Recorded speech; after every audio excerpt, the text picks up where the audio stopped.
Olá, tudo bem? Seja bem-vinda, bem-vindo ao canal. Hoje eu estou aqui para falar um pouco sobre um conceito que ele é bastante importante e muito mal compreendido. Ele permeia a nossa vida cotidiana. Nós estamos ouvindo esse conceito em contextos diferentes, com valências diferentes, acepções diferentes. E existe uma história enorme desse conceito, que é o conceito de humanismo. Então, muitos de vocês já devem ter percebido, né, e já se pegaram pensando, o que seria, né, o humanismo? Existe a tradição do humanismo, mas o humanismo, então, tem a ver com sentimentos humanos apenas. O que é um humanista? O humanista é aquele que segue certos valores, que tem um maior senso de humanidade, daí a gente já vai para essa questão da humanidade, ou é uma pessoa que tem uma relação mais fraterna com os outros, daí já entraria numa questão meio espiritual, meio religiosa, né? Quase que o humanismo fosse uma forma caritativa, né? De caridade, de se colocar na posição do outro. E o que seria isso? Por exemplo, a gente fala de desumanização, né? Essa pessoa é desumana. Então, o humanismo seria o conjunto de valores de pessoas que são humanos e outras pessoas poderiam se desumanizar, mas como é possível isso se todos nós somos humanos, né?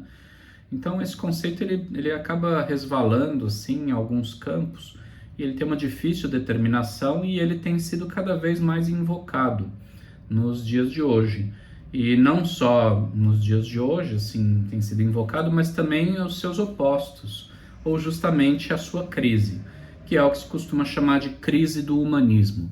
Então, talvez alguns de vocês já tenham ouvido falar, por exemplo, de anti-humanismo, ou de pós-humanismo, ou de meta-humanismo, ou de neo-humanismo, né?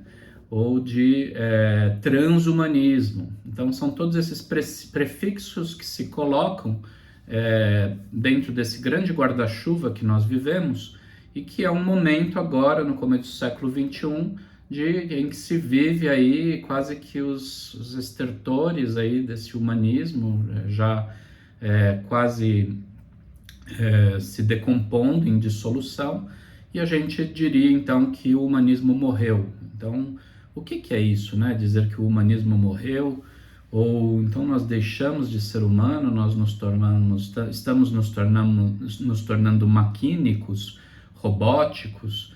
Então, a perda do humanismo diz respeito especificamente à perda de alguma sensibilidade, de alguma coisa que nos caracteriza como humanos. Mas volto a dizer, né, nós continuamos sendo os humanos que somos, né, até do ponto de vista biológico, morfológico, anatômico, cerebral, né, nós somos humanos sapiens. Como é que é possível o humano sapiens deixar totalmente de ser humano, ainda que o mundo se transforme muito, né? O que é exatamente deixar de ser humano? Ou seja, o que é de fato a perda ou a morte do humanismo? Então, essas diversas perguntas, né, elas atendem a necessidades que temos, que todos nós temos hoje em dia, de entender melhor o que está se passando no mundo. E por isso eu escolhi aqui esse tema. Ele vai ser o começo aqui de uma série de vídeos para a gente poder pensar o humanismo.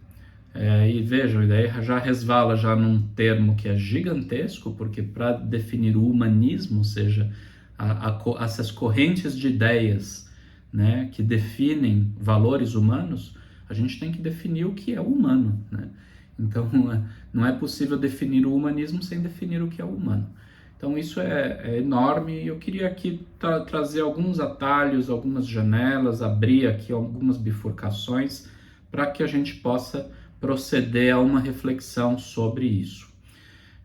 Então, em primeiro lugar, né, o que nós temos que pensar quando nós falamos de humanismo? Aí eu vou já começar contrastando o humanismo com outro conceito, né, macro, bastante grande, que é o conceito de hominização. A hominização, que é uma palavra feia, estranha, mas ela diz respeito não ao humanismo e não à tradição do humanismo, que nós já vamos falar quais seriam essas tradições, A hominização é a própria modo pelo qual a natureza, em termos biológicos, a vida, a transformação da vida e a evolução da vida na Terra, do ponto de vista da teoria de Darwin, produziu hominídeos.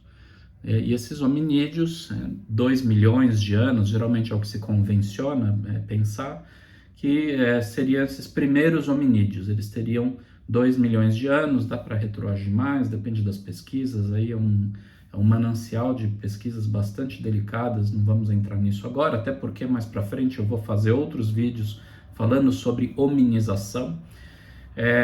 Então, mas quando nós usarmos esse termo, hominização, nós estamos pensando então nessa escala evolutiva da vida na Terra e na formação por especiação. A especiação é uma divisão dentro da vida mesmo, né?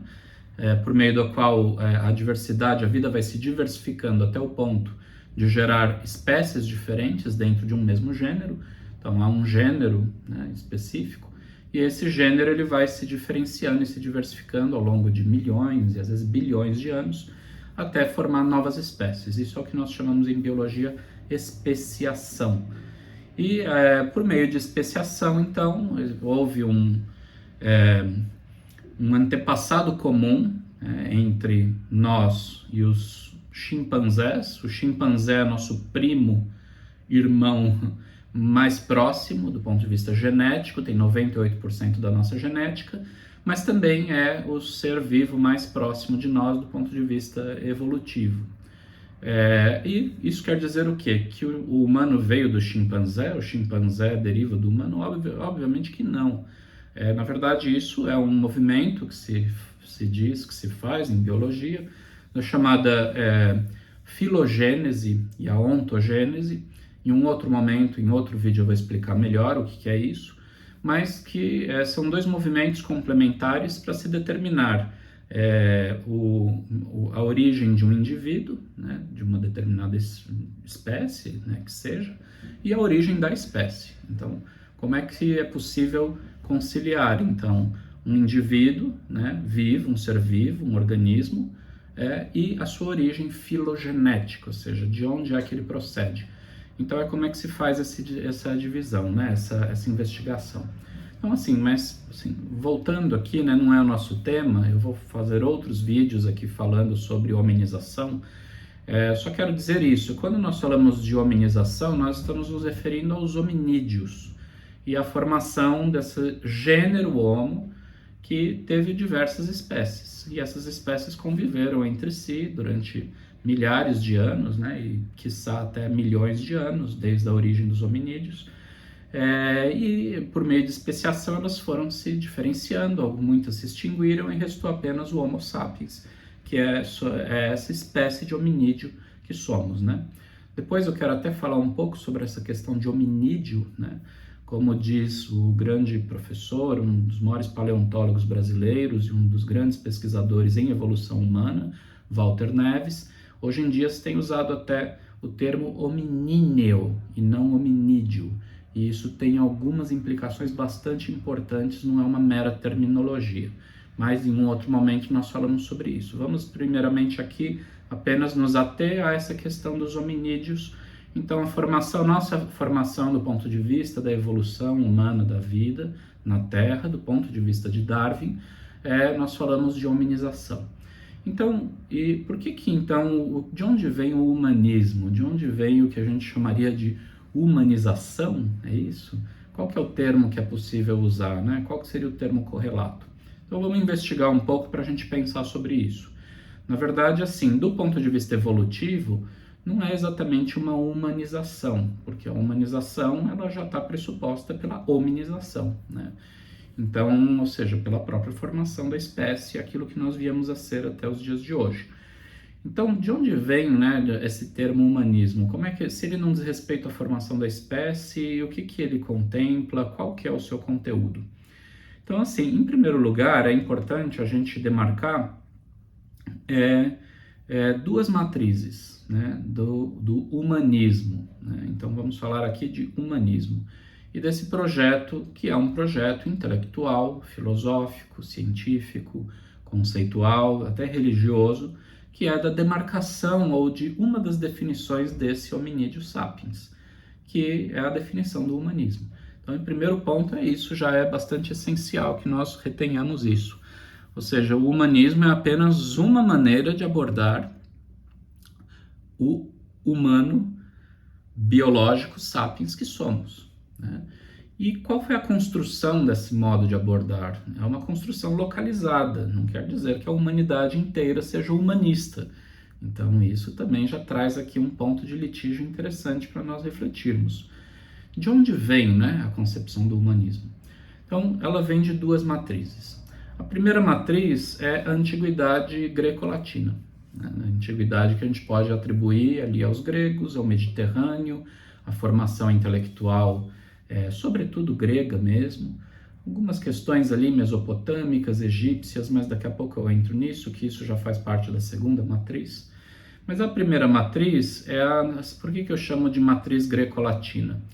Porque a tradição grega e latina, elas tiveram uma importância muito grande ao dimensionar a figura humana, ou seja, a constituir uma representação do humano que coloca, de uma certa maneira, o humano como medida de todas as coisas.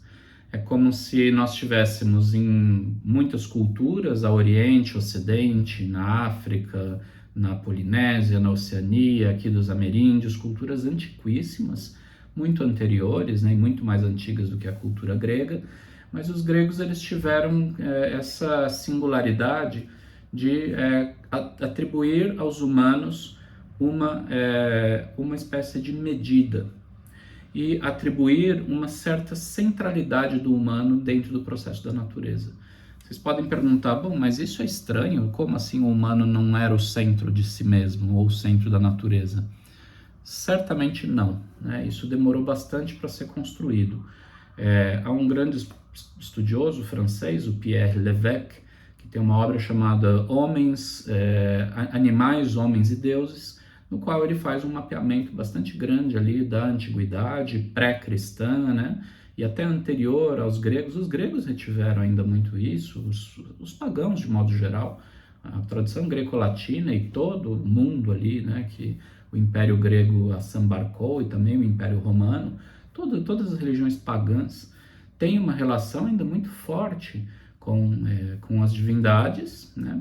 Que não são necessariamente humanas, são divindades minerais, vegetais, animais, e em relação também com a representação da animalidade. Então, essa intersecção entre animais, humanos e deuses, essa intersecção, ela circulou demais em quase todas as religiões humanas pré-gregas e pré-abraâmicas. Eu já vou falar dos abraâmicos, ou seja, da tradição abraâmica. Mas, de uma certa maneira, assim, mesmo ainda os gregos ainda retendo essa relação com a natureza, com os animais, com divindades em forma de planta, divindades em forma de animais, né? Há um posicionamento diferente ali do humano em relação a essas divindades, que é diferente, por exemplo, do hinduísmo, que é diferente das religiões chinesas antigas, é diferente das religiões africanas, nas quais essas entidades não humanas, elas atravessam o humano, né? Elas quase que reconfiguram o humano. O humano ele é atravessado por potências divinas, por entidades, por seres inumanos, né? E o humano não está no centro do processo. E os gregos colocam essa centralidade do humano dentro do processo da natureza. Então, começa a haver o que o grande filósofo brasileiro Vicente Ferreira da Silva chama de androfania.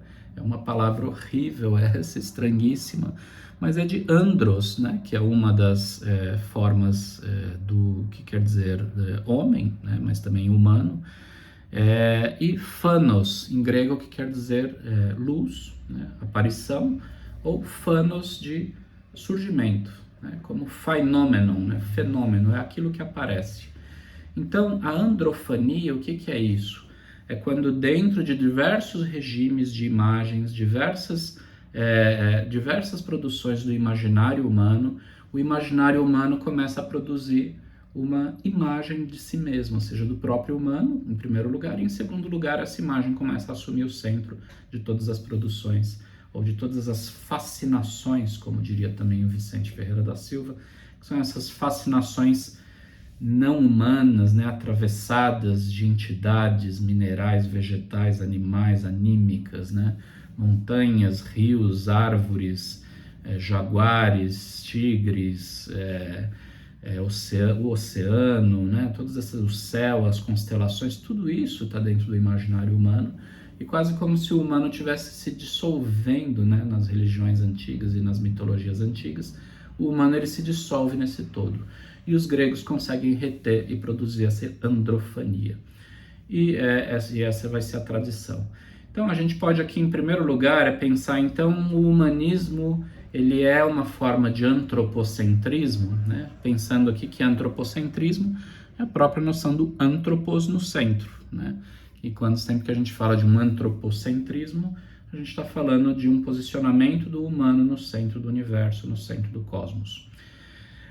Sim, com algumas ressalvas, né? Sim, mas a gente pode tranquilamente afirmar, sim, que esse tipo de humanismo, né, antigo, que é o humanismo de Vitrúvio, né, aquele arquiteto e pensador latino, que fez lá aquele desenho clássico do homem vitruviano, que é o humano que está no centro de um quadrado e no centro de um círculo. Há toda uma simbologia esotérica por trás dessa questão do quadrado e do círculo.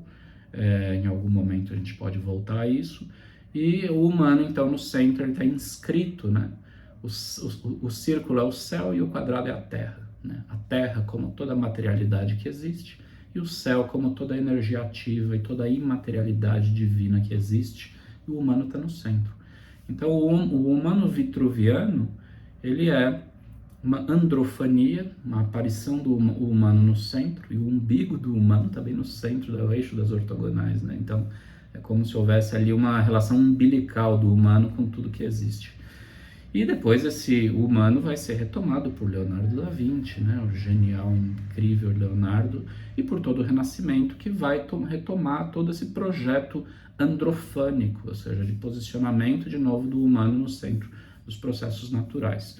Nós também chamamos esse tipo de humano protagórico, também é uma palavra difícil, mas diz respeito a Protágoras, né? Aquela personagem de Platão, né? De um dos diálogos de Platão, Protágoras, no qual Platão também, ou seja, um dos maiores filósofos, um dos fundadores da filosofia, e um dos autores centrais da história da humanidade, Platão funda também essa concepção do humano no centro, né, do universo, nesse diálogo chamado Protágoras, e por isso se diz que é um diálogo, é uma visão protagórica, né, que é essa visão platônica que diz respeito a isso. Então, essa visão ela vai ser materializada na pintura, na arquitetura, né, em várias dimensões, na literatura, na filosofia, na poesia, nas artes de modo geral. Então aqui a gente já está aqui, né, de acordo aqui com o nosso canal, há um terreno super fértil para se pensar o conceito do humanismo, porque ele diz respeito à própria figuração do humano enquanto humano. Como é que o humano é representado nas artes? Como é que ele é pensado na filosofia? E qual é a importância do humanismo para a emergência da ciência, experimental, da ciência moderna, a partir de Roger Bacon e dos árabes ali, né? Al-Ghazali, Al-Farabi, enfim, toda a questão trazida pelos árabes ali a partir do século 8 e 9, e depois essa redescoberta do que os árabes fazem da tradição greco-latina, ela entra pelo Ocidente e ela vai constituir o chamado fenômeno do Renascimento, que nada mais é do que a origem da ciência moderna, tal como nós a entendemos.